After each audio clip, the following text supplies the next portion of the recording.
on this computer. And let's do a shared screen. Okay, so fitness at Christmas, how to minimize Christmas weight gain. So the average person, first of all, gains only an average 1 to 2 pounds over the Christmas period, which when you think about it is actually not a whole lot of weight.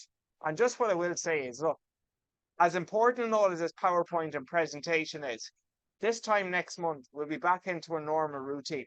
You might be seeing people you haven't seen in a year. It's a special time and it's a very, very important that you're present in every moment. You enjoy the experience, you enjoy the occasion. So that's the first thing I want to preface this with. This isn't to add any shame or guilt or anything to enjoying yourself, but rather how we can actually do that while minimizing weight gain. So there's some things that I want to cover. So Christmas is obviously it's a fun time of year and there's access to a lot of foods. And the problem with this is there can always be that temptation to indulge.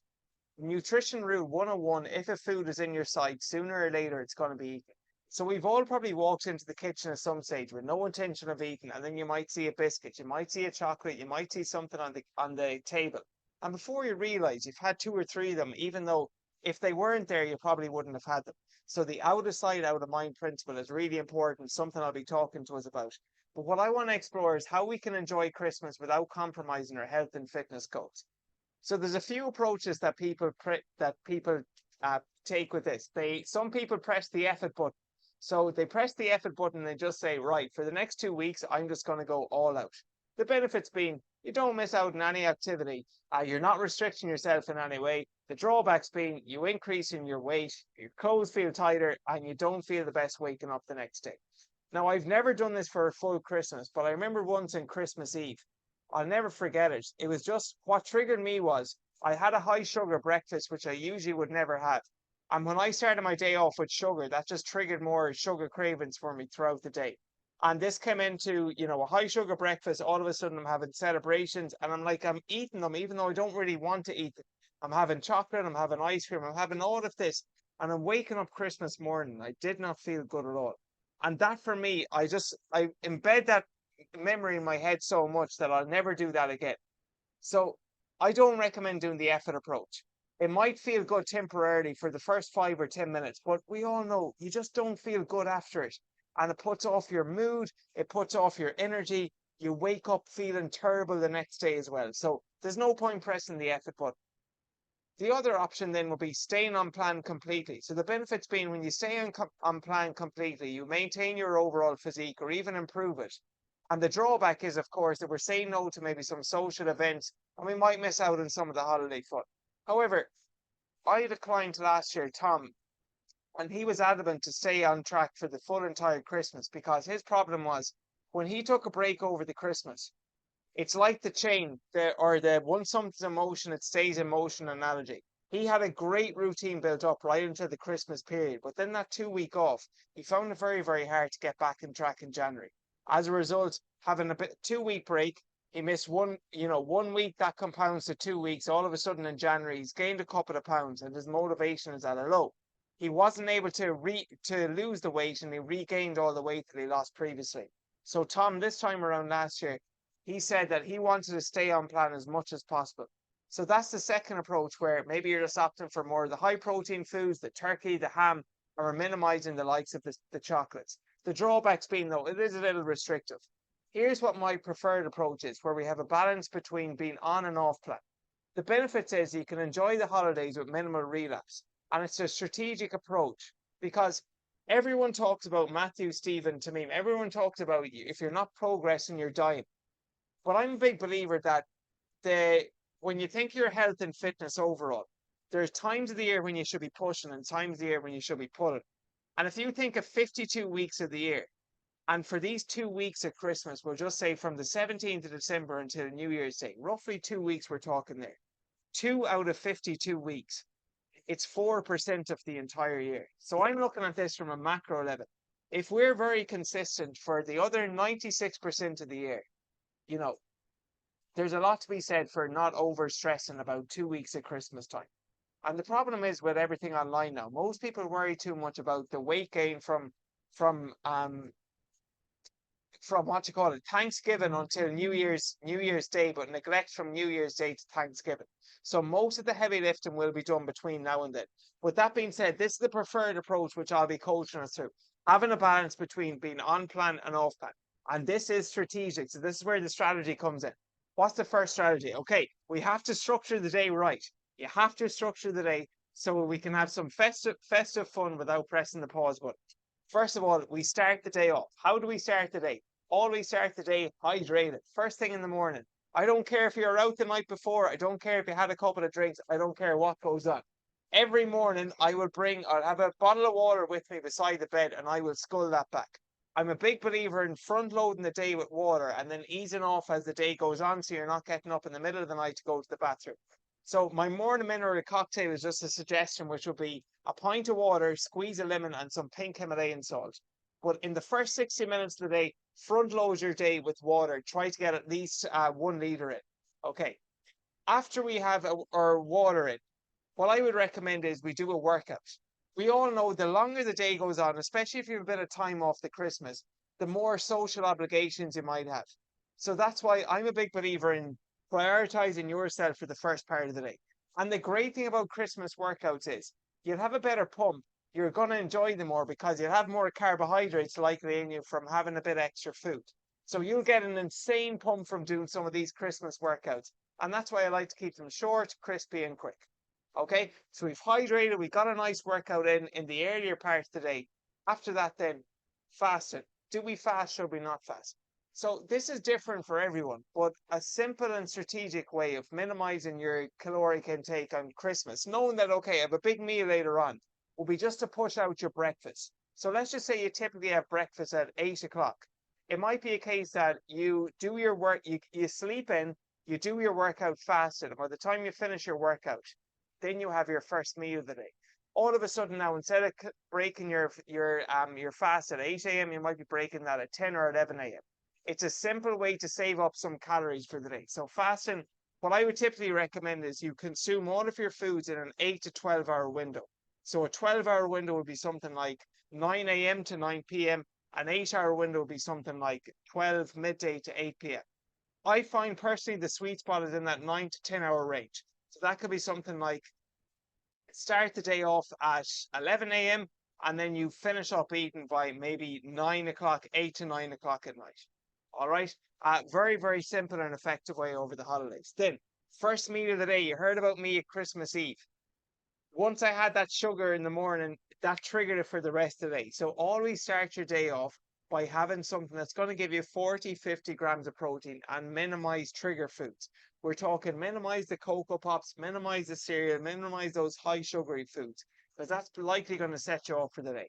So how do we get 40 grams of protein in a breakfast? Some good options include the Fitness Fry Up from a recipe cookbook, which I recommend us to all try over the Christmas. Leftover meat, so it could be turkey, it could be ham, you could be having like pancakes, it could be eggs. We all know it could be protein powder with protein oats, but have a good 40 grams plus of protein at the breakfast, and that will set you right up for the day. Okay, outside of breakfast then, Christmas, it's more about it's about food, but it's also about experiences. And I know for me personally, I'll remember having a good walk with my mum or with my family or going for a hike much more than I'll remember just sitting down and watching television. So especially because there's reduced daylight hours at Christmas, it gets dark at 5, 6 o'clock in Ireland and the UK. That try to stay active in the earlier part today. Go for a family hike, go for a family walk, get outside, meet a friend for coffee. Do something that gets you out of the kitchen. Because remember, the more time you're in the kitchen, the more likely you're going to be thinking about food and eating food. Okay. Again, you can probably see a common pattern here. I'm trying to front load the day with healthier meals so that we have a bigger meal later on in the day. So for lunch, I would recommend to get lots of veggies because they can be harder to get in at Christmas time. Quarter your plate with protein and a quarter your plate with carbs. So half your plate with veggies, 1/4 protein, 1/4 carbs. Simple way to partition and portion out your plate. And again, you're having good nutrient-dense foods, you're feeling good, you're feeling energized, knowing that we have a bigger meal to come later on. Okay. Now, with our snacks then, so we all probably know so big thing with snacking is I don't recommend snacking much over the Christmas, but if you are and you're having a biscuit, you're having a celebration, everyone knows that once we have one celebration, it's very, very hard to stop at that. No one ever just had one and stopped. And six celebrations is about 300 calories, and yet you're still feeling empty after it. So if you are having a piece of chocolate, if you are having a biscuit, 3-2-1 method. This is a game changer. Get a bowl, 3 scoops of Greek yogurt, two of your favorite treats. So let's just say two celebrations, one biscuit, one celebration, something like that.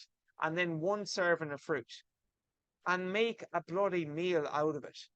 Because at least when you combine something sugary or chocolatey with actual Greek yogurt, that's your protein, with your fruit, that's a bit of fiber. You're going to feel somewhat satiated after it. Whereas we all know, if you just had 6 chocolates on its own, that's 300 calories. Whereas if you use the 3-2-1 method, it might only come to 250 calories, but you're actually feeling somewhat full after it. So never have any snacks in isolation. Try to make meals out of it. That's a game changer now, the 3-2-1 method. All right. Hot drinks then. So one thing that you might notice is, have you ever had dinner and then after dinner you feel kind of peckish and you'd like something else? But maybe 10 minutes then after that, you're like, God, I don't know how I was craving food. I'm actually feeling quite satisfied. That's because it can take you up to 20 minutes to digest your actual meal and for that signal to be sent to your brain. So this is why I love having a hot drink after a meal. That if you have your meal and then have a hot drink afterwards, by the time you finish your hot drink, you're likely those fullness signals from the meal you just ate will likely kick in. And it also helps suppress your appetite. So in the earlier part of the day, have caffeine. I don't recommend having caffeine past 12 midday, which is why I'm a big believer in decaf coffee and decaf tea. Have that with a bit of stevia if you want, and it's a lovely, lovely way to tie you over in between meals. Okay? Walking then is a silent secret of fat loss. So go for a walk after every meal. It increases your steps, it burns more calories, it helps you digest your foods better. Again, these are all simple things, but they go a long, long way. Then for the dinner, for the evening meal. So I'm a big believer with Christmas time that if you can keep the meals in the earlier part of the day clean, green, and nutritious, and have one meal where we're a bit more lenient. You're adding the mashed potato, you might be having the stuffing, the gravy. You're adding some of those foods that you don't typically have all year round. And that's why for the main meal, I'm a big believer, enjoy it. Enjoy it, okay? Enjoy the experience, enjoy the occasion. And just one thing I'd encourage us all to do. Make the big meal of the day, rather than make it about the food, make it about the experience. Have a conversation with the person beside you. Speak to people, be conversational because you're slowing down your eating rate. And when you slow down your eating rate, you're less likely to actually consume more calories. So it's a win-win situation. If you want to take this to a new level, the order you eat your food in can make a difference. So I would always eat my veggies and my meat first before having the carbohydrates, the potatoes, the mash, the stuffing, etc. Simply because the veggies and meat are going to keep you that bit fuller for longer. Before that last meal of the day, enjoy it, make it about the experience, still make sure you're getting protein and veggies in, but you might have some more carbohydrates like stuffing, like potato thrown in there. Alrighty, snacks and treats. So just one thing I will say, the 3-2-1 method, which I spoke about. But another thing I want to speak about is decide in advance. Never eat out of the open box of chocolates or an open biscuit tray. There's no end line to that until you finish them. Don't just eat out of the open tub of Pringles. There's no finish line to that. So what I would say instead is decide in advance how much you're going to eat. Take it out of the tin or take it out of the box and then have that rather than just eating out of the box. So with this method, it means that no foods are out of boundaries, but it doesn't mean boundaries don't exist. Okay, so make meals out of them. Don't have chocolate in isolation. Use the 3-2-1 method. Finally, the restaurant. So restaurants are easy to eat out guide, but the number one question we should always ask ourselves at restaurants, how is the food I've about to been eaten cooked? So for example, we're going for a nice takeout, and you and I both have chicken, we both have rice, we both have vegetables. But you get fried rice, you get fried chicken, and you get fried vegetables. I get boiled rice, I get grilled chicken fillet, and I get my sauce on the side. Both of us are eating the same foods, but you might be having 700-800 extra calories from the oils there. So always think, how is the food I'm about to eat and how has that been cooked? Try opt for boiled foods, grilled foods, or steamed foods over crispy, fried, and marinated. So boiled rice better than fried rice. Grilled chicken better than fried chicken or crispy chicken. Steamed vegetables will be better than marinated vegetables. You get the idea. This is a game changer for eating out. And one of the simplest things to get at a restaurant when you eat out is a grilled steak, boiled potatoes, and some vegetables. Pepper sauce on the side, like a nice, good, nutrient-dense meal there. That's delicious, that's nutritious, and that's very, very filling. Okay, alcohol again, decide in advance if we're going to have some alcohol. I generally recommend clear mixes and spirits. So something like a gin and slimline tonic, that'll put you back about 95, 100 calories. Whereas if you've got a gin and a normal tonic, that's 195 or 200 calories. So always get low calorie mixers for a start. Typical beer has roughly 200, 250 calories. So I would try minimize those if possible to, no more than, in general, in a night out, you probably don't want to be having any more than 5 or 6. But just a general tip would be to pre-log on MyFitnessPal how much you're having, and we'll just give you an idea of the calories in each specific drink. And again, going back to water, how we start today, anytime I ever consume alcohol, I'll always force myself to drink a pint of water after the night out, and I'm feeling so much better the following day. So bring water with you to your bedside and have that ready to go after the night out before you get up the following morning. And then finally, social events. Look, you might have something on 5, 6, 7 days over the Christmas. But realistically, some of them you're probably like, oh, God, I'd nearly rather stay at home, but I have to go to this. And then others you might be looking forward to. So pick and choose your events. Some events you might just go and you might just go sober and get some 7-Up free and you'll be thanking yourself in the morning. And maybe other events you might be having a couple of drinks. But I don't recommend making a full fortnight of it. Pick and choose your events.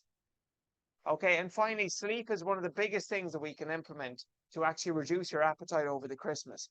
So did you know that a lack of sleep can increase your appetite the next day by upwards of 25%? There was research on this, that you're more likely to want to consume food, and after you consume food, you're less likely to stay full. Your leptin and ghrelin hormones. So a simple way to manage your appetite and also manage stress. The year has been long. You have a bit of downtime off work, likely. Sleep in a bit more. Sleep in a bit more, catch up and sleep. Okay, and in the morning after a night out, what I'd always recommend, if you're going on a night out, organize to meet someone for a coffee, for a hike, for a walk, for something before midday the following day. Get you up out of the bed, get you moving, get you starting off the right way. Okay? Finally, then with Christmas. So what's the difference between gaining weight and gaining body fat? So you might step on the scales after Christmas Day and you could be up, 2 or 3 kilos, just simply because you're having more carbohydrates. For every 1 gram of carbohydrates you eat, you're holding on to 3 grams of water. So let's just say you 500 grams of carbs. That could be 1.5 extra liters of water weight you're carrying the following day. So there's difference between gaining weight and gaining body fat. Weight is an increase in the scale. Body fat is the ratio of muscle to fat that you have. How much of me is useful muscle I want to hold on to? How much of me is useless fat that I want to get rid of? And in reality, how much damage can be done in 2 or 3 weeks? If you took 2 or 3 weeks off, it'll probably take you that same amount of time to get fully back on track. But again, there's no hard rule with this, because for someone that might be pressing the effort button, for someone else it might be taking the balanced approach. But hopefully after watching this presentation, we're all open to, which I know we will, of implementing that balanced approach. So just to recap, some general tips. Hydrate and exercise in the early part of the day before people are pulling and dragging from you. Avoid boredom. A lot of eating at Christmas comes down to boredom. So enjoy the experience. Go for family walks. Go for family hikes. Meet up with friends you haven't seen for a while for a coffee. You don't always have to get food. Keep the kitchen clean after you have a meal, out of sight, out of mind. Earlier part of the day, keep your meals lean, clean and green. Lean protein, clean carbs and nice green veggies. Snacks in between meals, so make meals out of them using the 3-2-1 method versus just having foods in isolation. Dinner, eat slowly, portion your food out.